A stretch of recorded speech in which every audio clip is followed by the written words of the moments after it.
প্রিয় শিক্ষার্থী, তোমরা কেমন আছো? নিশ্চয় ভালো। আমি ভালো আছি। Mathuranath public school Barishal online ক্লাসের পক্ষ থেকে সবাইকে শুভেচ্ছা, অভিনন্দন। আজ আমি তোমাদের নবম দশম শ্রেণীর অধ্যায় 11 যে বাকি যে অঙ্কগুলো ছিল সেইটা সূত্র দেখাবো। এর আগে দেখাইছিলাম উৎপাদন ব্যয় বিবরণী, আর কি দেখাইছিলাম, আর হচ্ছে উৎপাদন ব্যয় বিবরণী আজকে তোমাদের এর আগের ক্লাসে আমি দেখাইছিলাম। এখন দেখাবো শুধু উৎপাদিত পণ্যের ব্যয় বিবরণী একটা ছক দেখাবো। তারপরে দেখাবো উৎপাদিত পণ্যের ব্যয় বিবরণী, তারপরে এরপরে বিশদ আয় বিবরণী। আজকের ছক সেটাই দেখাবো, এরপরে একটা অঙ্ক করাবো। দেখো সবাই, কিন্তু পাঠ শুরু করার আগে আমি আমার পরিচয় দেই। আমি মনোজ হালদার, সহকারী শিক্ষক, ব্যবসা শিক্ষা, মথুরানাথ পাবলিক স্কুল বরিশাল। শিক্ষার্থী, আজকে 11 অধ্যায় শুরু করব। দেখো, প্রথমে যেটা লিখতে হয়, উৎপাদনকারী প্রতিষ্ঠানের নাম, উৎপাদিত পণ্যের ব্যয় বিবরণী, 2000 সালে 2000 তারিখের সমাপ্ত বছরের জন্য বিবরণ, টাকার ঘর 3টা করতে হবে। এরপরে দেখো, প্রথম লিখতে হবে কাঁচামালের প্রারম্ভিক মজুদ। কাঁচামালের প্রারম্ভিক মজুদ, স্টার চিহ্ন 3টা, মনে করতে হবে এটা টাকা। যাই হোক, কাঁচামালের প্রারম্ভিক মজুদ সেকেন্ড কলম যাবে। এরপরে যোগ কাঁচামাল ক্রয়, ফার্স্ট কলম দেব আমরা। কাঁচামাল ক্রয়, ক্রয় পরিবহন, ক্রয় পরিবহন, ক্রয় পরিবহন।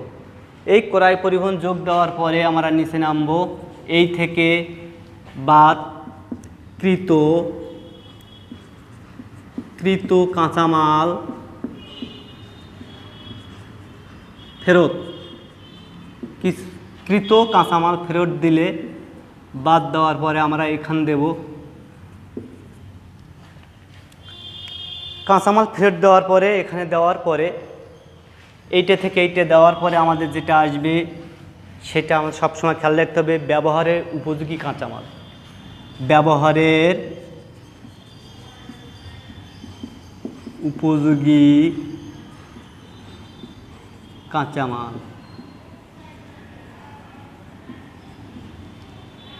এখান থেকে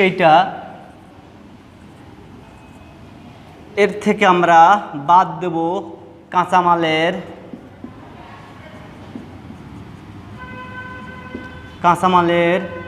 সমাপনী মজুদ। কাঁচামালের সমাপনী মজুদ বাদ দেব। এই কাঁচামালের সমাপনী মজুদ যখন বাদ দেওয়ার পর আমাদের যেটা আসে,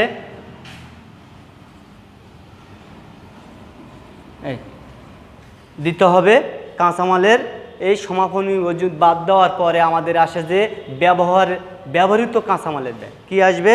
ব্যবহৃত কাঁচামালের খরচ। ব্যবহৃত কাঁচামালের খরচ।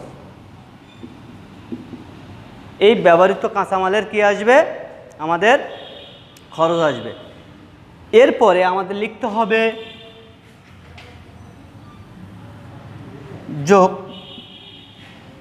যোগ প্রত্যক্ষ খরচ, প্রত্যক্ষ মজুরি। যোগ প্রত্যক্ষ মজুরি, সেকেন্ড কলম দেই। এরপরে অন্যান্য প্রত্যক্ষ খরচ, অন্যান্য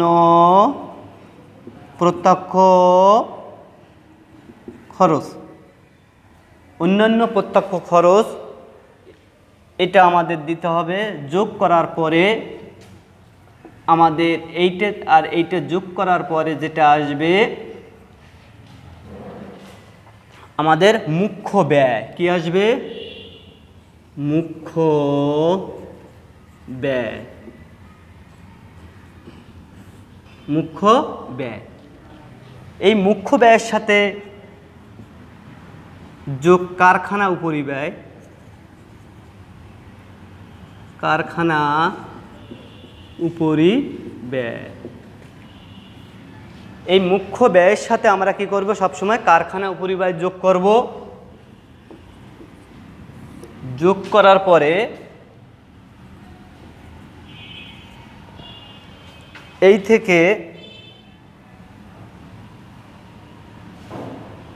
যোগ করার পরে যেটা আসে উৎপাদন ব্যয়, কি আসে, উৎপাদন ব্যয়। এরপরে আমাদের চলতি কার্যের প্রারম্ভিকটা যোগ করতে হবে, চলতি কার্যের প্রারম্ভিক মজুদ। চলতি কার্যের প্রারম্ভিক মজুদ যোগ করার পরে এই থেকে চলতি কার্যের সমাপনী, চলতি কার্যের সমাপনী মজুদ বাদ দিতে হবে। বাদ দেওয়ার পর যেটা আসবে আমাদের, এটাই হবে হচ্ছে উৎপাদিত পণ্যের ব্যয়। এটা কি আসবে, উৎপাদিত পণ্যের ব্যয়। তা শিক্ষার্থী, আমরা আবার ছকটা দেখি। প্রথমে উৎপাদনকারী প্রতিষ্ঠানের নাম, উৎপাদিত পণ্যের ব্যয় বিবরণী, ড্যাশ সালের ড্যাশ ড্যাশ তারিখে সমাপ্ত বছরের জন্য। প্রথমে কাঁচামালের প্রারম্ভিক মজুদ, সেকেন্ড কলম। তারপরে কাঁচামাল ক্রয়, ফার্স্ট কলম। ক্রয় পরিবহন যোগ করার পরে এই থেকে কৃত কাঁচামাল ফেরত বাদ দিতে হবে। বাদ দেওয়ার পরে যেটা আসে ব্যবহারের উপযোগী কাঁচামাল। এই থেকে যদি কাঁচামালের সমাপনী মজুদ বাদ দেই আমরা, বাদ দিলে আসবে কে, যে কাঁচামালের ব্যবহৃত কাঁচামালের খরচ, ব্যবহৃত কাঁচামালের খরচ। এবার এই থেকে যোগ প্রত্যক্ষ মজুরি, অন্যান্য প্রত্যক্ষ খরচ যোগ করলে আসে আমাদের সেই মুখ্য ব্যয়, সে আগের মতো যেটা। যোগ কারখানা উপরে যোগ করলে আসে উৎপাদন ব্যয়। এই থেকে যোগ চলতি কার্যের প্রারম্ভিকটা যোগ করতে হবে, সমাপনীটা বাদ দিতে হবে, তাহলে আসবে উৎপাদিত পণ্যের ব্যয় বিবরণী। আমরা এখন যেটা, শিক্ষার্থীর দ্রুত একটু তোলো, আমি আরও দুইটা ছক তোমাদের দেখাইতে হবে আমাদের। এখন এইটা একটু শিক্ষার্থী উঠাও একটু দ্রুত। এর পরের ছকটা করব আমি বিক্রিত পণ্যের ব্যয় বিবরণী। দ্রুত উঠাও শিক্ষার্থী।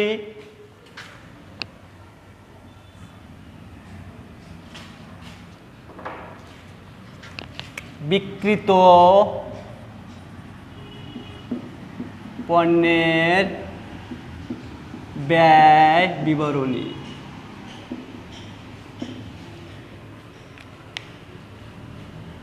তো শিক্ষার্থী উঠানো হয়েছে? তাহলে এইটা শিখাইলাম আমি উৎপাদিত পণ্যের ব্যয় বিবরণী। এখন শেখাবো যে বিক্রিত পণ্যের ব্যয় বিবরণী। এই বিক্রিত পণ্যের ব্যয় বিবরণী আমি মুছে লাইলাম। শিক্ষার্থী দেখো,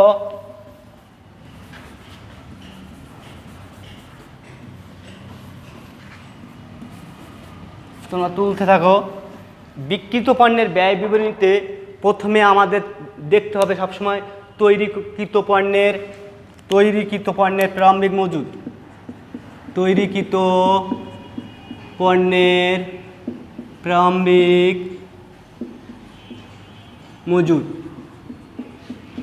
এই তৈরিকৃত পণ্যের প্রারম্ভিক মজুদ, এখানে তিনটে ছক না দিলেও হবে, সমস্যা নাই তোমাদের। তৈরিকৃত পণ্যের প্রারম্ভিক মজুদ, তাহলে তৈরিকৃত পণ্যের প্রারম্ভিক মজুদে তাহলে সব সময় লাস্ট কলামে দেওয়া যদি একটা থাকে তৈরিকৃত পণ্যের প্রারম্ভিক মজুদ যোগ উৎপাদিত পণ্যের ব্যয়। এখন একটু আগে আমি বলছি উৎপাদিত পণ্যের ব্যয় যেটা হয়েছে আমাদের এখানে একটু আগে যে ছকটা করছি উৎপাদিত পণ্যের ব্যয় বিবরণী যেটা জের হবে সেই জেরটা উৎপাদিত পণ্যের ব্যয়, এই থেকে বাদ দিতে হবে তৈরিকৃত পণ্যের সমাপনী মজুদ, সমাপনী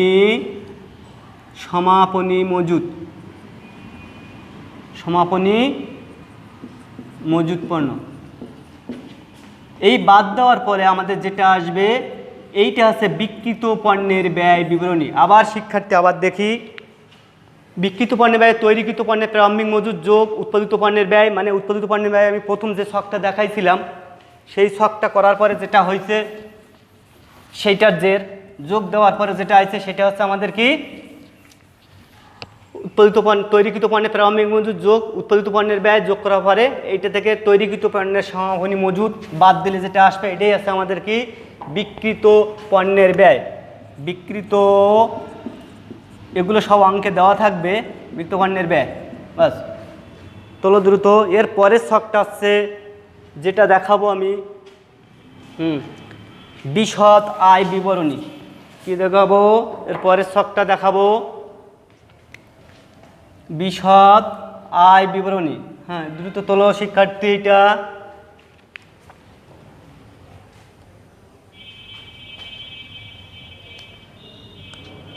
তোলা তুলতে পারছো? এবার এর পরের যে ছকটা আমি দেখাবো এই ছকটার নাম হচ্ছে বিশদ আয় বিবরণী। কি হবে? বিশদ আয় বিবরণী। এই বিশদ আয় বিবরণী প্রথমে আসবে কি এই টাকার ঘর তিনটা, বিক্রয় এই বিক্রয় সবসময় কি হবে যে আমাদের সেকেন্ড কলম। এরপরে বিক্রয় থেকে কি ফেরত বাদ যাবে, বাদ দিলে যেটা আসে আমাদের বিক্রয় থেকে ফেরত বাদ দিয়ে দিছি। বাদ দেওয়ার পরে যেটা আসবে সেটা আছে আমাদের নিট বিক্রয়। এই থেকে বাদ দিতে হবে আমাদের বিক্রিত পণ্যের ব্যয়।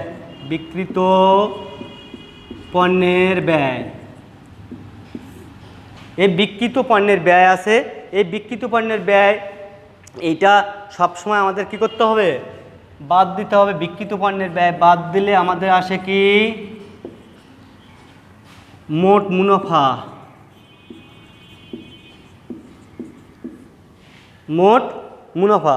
তাহলে এই বিক্রিত পণ্যের বাদ দিলে আমাদের কি আছে যে মোট মুনাফা। এই থেকে আমাদের বাদ দিতে হবে কি পরিচালন ব্যয়।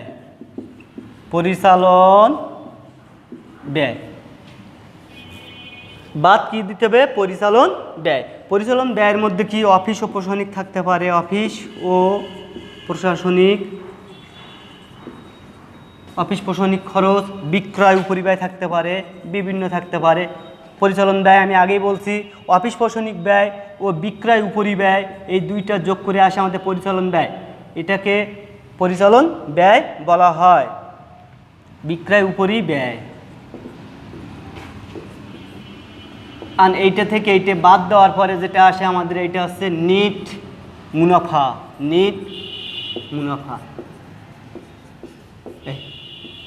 তাহলে শিক্ষার্থী তোলো দ্রুত। তাহলে বিক্রয় থেকে ফেরত বাদ দিছি, এরপরে আইছে কি নিট বিক্রয়। এই থেকে আমাদের কি করছি বিক্রিত পণ্যের ব্যয় বাদ দিলে আমাদের কি আসে মোট মুনাফা থেকে বাদ দিছে কি পরিচালন ব্যয় কি অফিস প্রশাসনিক ব্যয় ও বিক্রয় উপরিব্যয়, এই দুইটাকে বলা হয় পরিচালন ব্যয়। তো এই দুইটা যোগ করার পরে এই দুটো যোগ করে আমাদের উপরটা থেকে মোট মুনাফা থেকে এটা বাদ দিলে আসে কি নিট মুনাফা। এইটাই আমাদের ছক দেখানো হয়ে গেছে, তিনটা ছক আমি তোমাদের এই তিনটা প্রথম দেখাইছি উৎপাদন ব্যয় বিবরণী, পরেরটা আছে বিক্রিত পণ্যের ব্যয় বিবরণী, লাস্টে যেটা দেখাইলাম এটা দেখাইলাম বিশদ আয় বিবরণী। এই তিনটা ছক তোমাদের লাগবে আমি অঙ্ক শুরু করার জন্য, খুব ইম্পর্টেন্ট অঙ্ক। শিক্ষার্থী তুলে হলো দ্রুত।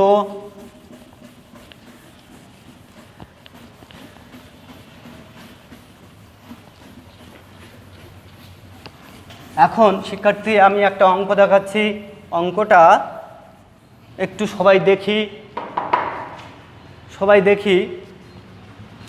সকল বোর্ড 2018 আছে অঙ্কে, তোমাদের দেখবে বইতে, তোমাদের গাইডে যে থাকবে অথবা টেস্ট পেপারে। ইলিয়াস পারফিউম লিমিটেডের হিসাব বই থেকে 2016 সালের 31শে ডিসেম্বর তারিখে নিম্নোক্ত তথ্যাবলী সংগৃহীত হয়েছে। কাঁচামালের মজুদ 1/7/2016 8,500, কাঁচামালের মজুদ 31/12/16। এই 1/7 এটা প্রারম্ভিক, আর কাঁচামালের মজুদ 31/12 এটা সমাপনী, এটা 9,200। চলতি কার্যের প্রারম্ভিক মজুদ 1/7 3,500, 1/7/16 3,500 এটা প্রারম্ভিক। চলতি কার্যের মজুদ 31/12/16 2,500 এটা সমাপনী।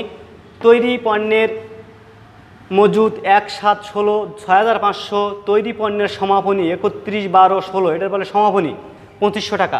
পণ্য বিক্রয় 75,000, কাঁচামাল ক্রয় 6,000, প্রত্যক্ষ মজুদ 5,560, কলকব্জ যন্ত্র অবস্থায় 5,000, প্রত্যক্ষ খরচ 2,000, কারখানা খরচ 5,000, বিক্রয় কর্মী কমিশন বেতন ও কমিশন 3,000। ক ব্যবহৃত কাঁচামালের খরচ নির্ণয় করতে বলছে। খ উৎপাদিত পণ্যের ব্যয় নির্ণয় করো। নিট পরিচালন মুনাফা নির্ণয় করো। তার মানে আমি যে 3টে ছক দেখাইছি সেই 3টে ছকের কথা বলছে, এই 3টে ছক দিয়ে অঙ্ক করতে হবে। এখন তোমাদের খেয়াল রাখতে হবে প্রত্যেকটা এখানে কাঁচামালের প্রারম্ভিক আছে, সমাপনী আছে, চলতি কার্যের আছে প্রারম্ভিক সমাপনী, তৈরিকৃত আছে প্রারম্ভিক সমাপনী। এখন বুঝতে হবে কোনটা কোন ব্যয়ের মধ্যে নিতে হবে। এটা তোমাদের ছকটা দেখাইছি, ছকটা নিয়েই ভালো মতো দেখতে হবে। তাহলে প্রথম বলছে ব্যবহৃত কাঁচামালের খরচ নির্ণয়। হ্যাঁ, ছক তুললাম, সবাই দেখো একটু। ক ব্যবহৃত কাঁচামালের খরচ নির্ণয়। টাকা বিবরণ। এখন এই ব্যবহৃত কাঁচামালের খরচ নির্ণয়, আমি ব্যবহৃত কাঁচামালের খরচ নির্ণয় করতে গেলে আগেই দেখতে হবে কাঁচামালের মজুদ কত, কাঁচামাল কত মজুদ। আমরা দেখতে পাচ্ছি এই কাঁচামালের প্রারম্ভিক আছে, কাঁচামালের মজুদ 1/7/16 কত দেখতে পাচ্ছি আমরা 8,500। কত দেখতে পাইছি 8,500।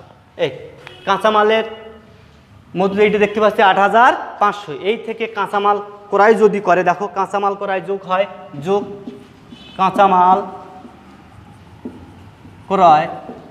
ক্রয় করছে কত 6,000 টাকা, যোগ করলে আসে কি 15,000। এখন 15,000। এখন আমাদের যোগ করার পরে আসে কত, যে একটা আছে 8,500 আর কাঁচামাল ক্রয় 6,000, কাঁচামাল ক্রয় কত 6,000। তাহলে 14,500 টাকা। কত টাকা 14,500 টাকা। এই থেকে আমাদের বাদ দিতে হবে কাঁচামাল। হ্যাঁ, আমাদের কি করছিল যে কাঁচামালের সমাপনী মজুদ ছিল আমাদের, এই কাঁচামালের সমাপনী মজুদ বাদ দিতে হবে। কাঁচামালের সমাপনী মজুদ 9,200 দেখ, কাঁচামালের সমাপনী 9,200। এখন এই 14,500 থেকে 9,200 বাদ দিলে কত আসবে তোমাদের 3,500। এইটাই আছে ব্যবহৃত কাঁচামালের খরচ নির্ণয়। এই প্রথমটা এই বলছে, প্রথম পার্ট। কতে আমরা ব্যবহৃত কাঁচামালের সেই সূত্র অনুযায়ী পেয়েছি। আমি সূত্র দিয়েছিলাম কাঁচামালের মজুদ যোগ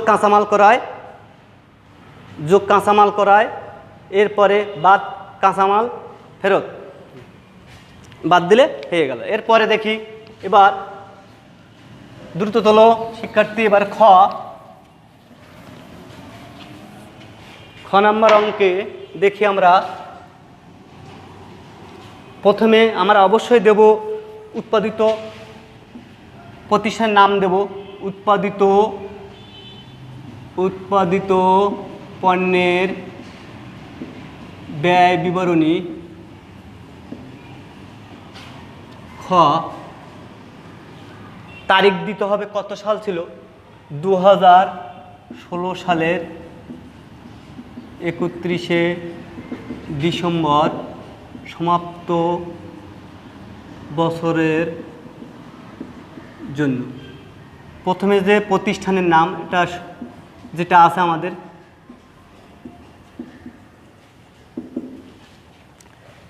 এর তাহলে আমি ছকটা আর একটু সেই ছক অনুযায়ী দেখাই। টাকা, এখন আমাদের ছিল কি যে আমরা ওখানে ক থেকে একটা জের পাইছিলাম, কি পাইছিলাম, ব্যবহৃত কাঁচামালের খরচ, ক হতে আনিত, ক হতে আনিত কত হয়েছিল, 5300 হয়েছিল আমাদের, 5300। এই থেকে যোগ প্রত্যক্ষ খরচ, প্রত্যক্ষ খরচের মধ্যে কি কি আসে এটা আগেই বলছি, প্রত্যক্ষ মজুরি, অঙ্কে আছে কি, প্রত্যক্ষ মজুরি আছে, প্রত্যক্ষ খরচ। প্রত্যক্ষ মজুরি, খেয়াল করি, প্রত্যক্ষ মজুরি 5560 টাকা। প্রত্যক্ষ মজুরি কত, 5560 টাকা। এই প্রত্যক্ষ মজুরি আমাদের কত ছিল, 5560 টাকা। এবার প্রত্যক্ষ খরচ ছিল কত আমাদের, 2000 টাকা। যোগ করলে 5 আর 2 কত, 7560 টাকা। এখন যোগ করব, যোগ করলে আমাদের আসবে তোমাদের 12860 টাকা। এই যোগ করার পরে যেটা আছে 7560 টাকা আর 7 5 12, তাহলে 12 আর ওদিকে কত, 12860 টাকা হয়েছে আমাদের। এই 12860 টাকায় আমাদের কি হয়েছে সেটা খেয়াল রাখতে হবে, মুখ্য ব্যয়। তাহলে এইটা যেটা হয়েছে আমাদের মুখ্য ব্যয়, এই মুখ্য ব্যয়ের সাথে যোগ কারখানা উপরিব্যয়, কারখানা উপরিব্যয়। কারখানা উপরিব্যয়ের মধ্যে আমি আগেই বলছি কারখানা সংক্রান্ত, তো এখানে যেটা আছে আমাদের খেয়াল রাখতে হবে, এই কারখানা সংক্রান্তর মধ্যে আছে যে কারখানা যন্ত্রপাতি, কারখানা, তাহলে এখানে আছে কলকবজার এই একটা আছে, আর কারখানা যন্ত্রপাতি। তাহলে লিখি, যন্ত্রপাতির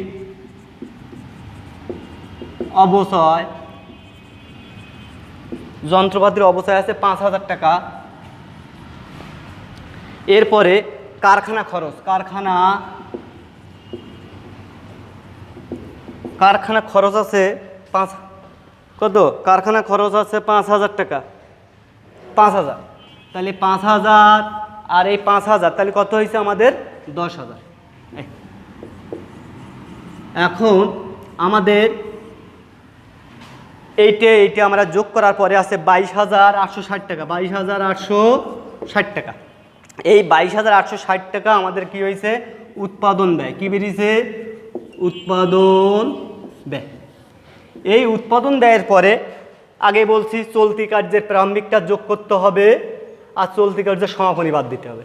যোগ চলতি কার্যের প্রারম্ভিক, চলতি কার্যের প্রারম্ভিক কত, 2500 টাকা। তাহলে 2500 টাকা আমরা যদি বাদ দেই, তাহলে 22860 থেকে যদি 2500 বাদে 23000, তাহলে সেগুলো খেয়াল করে রাখতে হবে আমাদের কত আছে, চলতি কার্যের 3500 আছে। তা 3500 যদি আমরা বাদ দিই তাহলে কত আসে, যে এইটা বাদ দিতে হবে, তাহলে আমাদের 22000 এই চলতি কার্যে প্রারম্ভিক যোগ করতে হবে আর সমাপনী বাদ। তাহলে 22000 আর 3, তাহলে 25000, 26360। এই থেকে চলতি কার্যের সমাপনী বাদ দিতে হবে, সমাপনী মজুদ বাদ দিতে হবে। চলতিকে সমাপনী মজুদ করে 2500 টাকা। তাহলে আমরা এই 26360 থেকে যদি 2500 টাকা বাদ দিই তাহলে আমাদের 23860 টাকা। 23,860 টাকা। এই যেটা বেরিয়েছে এটাই আমাদের কি উৎপাদিত পণ্যের ব্যয়। উৎপাদিত পণ্যের যেটা বেরিয়েছে আমাদের কি উৎপাদিত পণ্যের ব্যয়। যেটা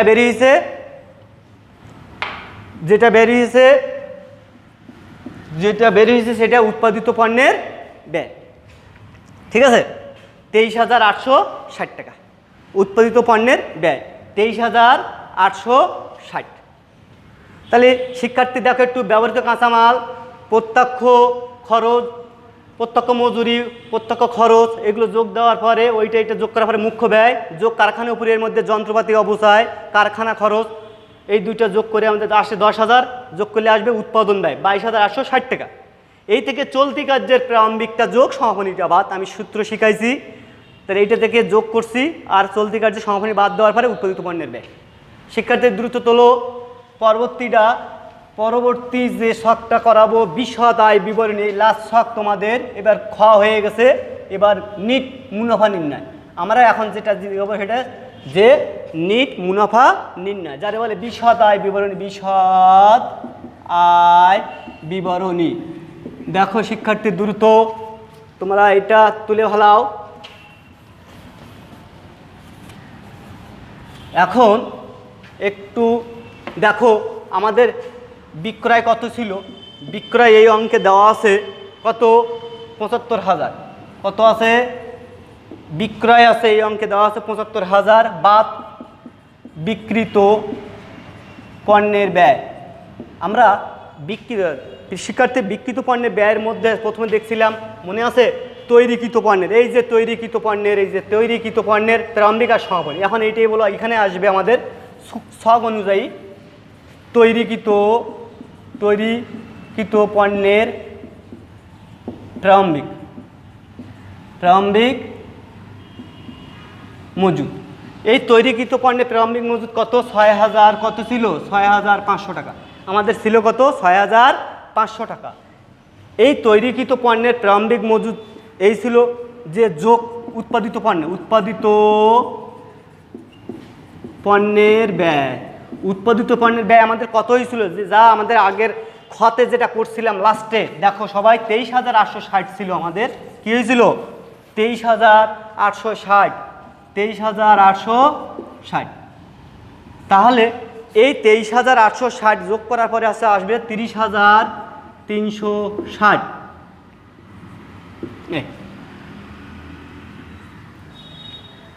30,360 এই থেকে আমাদের, আমি আগেই বলছি, এই থেকে বাদ দিতে হবে কি, তৈরিকৃত সমাপনী সবসময় বাদ যাবে। সমাপনীটা কত ছিল আমাদের, তৈরিকৃত সমাপনী হচ্ছে 2500 টাকা। এই 2500 টাকা আমরা বাদ দিব। 2500 টাকা কী করবো, বাদ দিলে আসবে আমাদের কত, 27,860 টাকা।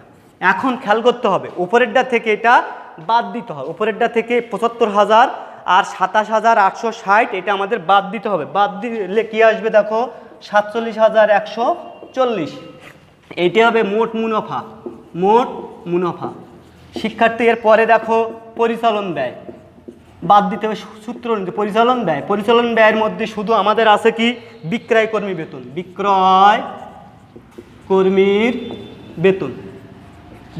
বেতন কত আছে, 3,000 টাকা।